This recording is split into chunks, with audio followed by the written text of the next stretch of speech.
Cela ne dit pas que Sawyer n'est pas prêt à le faire aussi, mais il est moins enclin à faire passer son objectif au-dessus de la vie des autres. Néanmoins, pour ses compagnons de route, qui connaissent l'aigreur de la vie, la bonté de Sawyer est un carcan qui leur permet de conserver leur humanité. Je ne vais pas vous spoiler plus que cela à l'histoire, mais parlons un peu du second personnage principal, Rosalie. Je vous ai dit qu'elle était morte au début de l'histoire et qu'elle était la source de la quête de Sawyer. Mais la particularité de ce récit, c'est qu'étant donné que 100 années se sont écoulées, les endroits où s'est rendue Rosalie ont changé. Sawyer verra les actions de sa bien-aimée envers les populations de ces endroits qui ont su survivre aux affres de ces temps difficiles. Mais ce qu'il en restera, cela sera toujours l'amour de sa bien-aimée envers lui.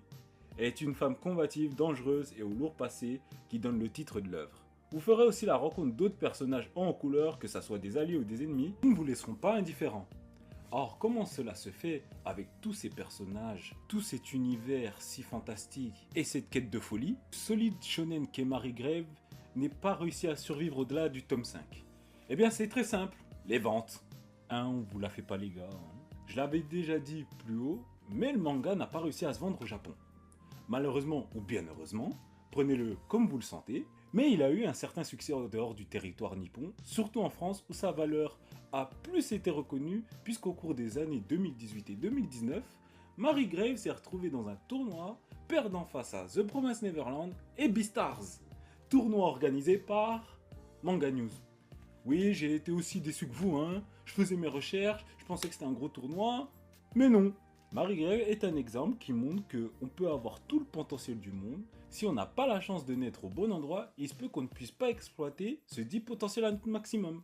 Alors vous serez en droit de me demander pourquoi je parle d'un manga morné, et je vous répondrai juste une chose, hein. Je parle de ce que je veux, ce dont j'ai envie, donc vous pouvez aller vous faire voir si vous n'êtes pas content. Mais bien heureusement, nous ne sommes pas dans cette timeline, puisque dans notre ligne temporelle, un miracle s'est produit. L'auteur sur Twitter nous a informé que 2 maisons d'édition sont en négociation avec lui pour poursuivre son bébé. Mais pour cela, Hidenori Yamashita doit faire de son nouveau manga Sohara and the Monster Houses une réussite. C'est une chance pour tous les fans comme moi de l'œuvre d'enfin pouvoir avoir une suite aux aventures de Sawyer et Rosalie. J'aurais bien voulu vous parler de son nouveau manga, qui a l'air similaire à Bulking pour ceux qui connaissent, mais il n'y a que 3 chapitres actuellement. Mais le pitch reste intéressant, tout comme son œuvre précédente. Alors si je vous ai convaincu avec mes maigres mots de vous lancer dans l'aventure de Mary Grave et du Deadman Récit, alors foncez vous procurer les 5 tomes, je ne peux que vous affirmer que votre achat est un grand investissement et un pari sur l'avenir de voir une œuvre de qualité renaître de ses cendres.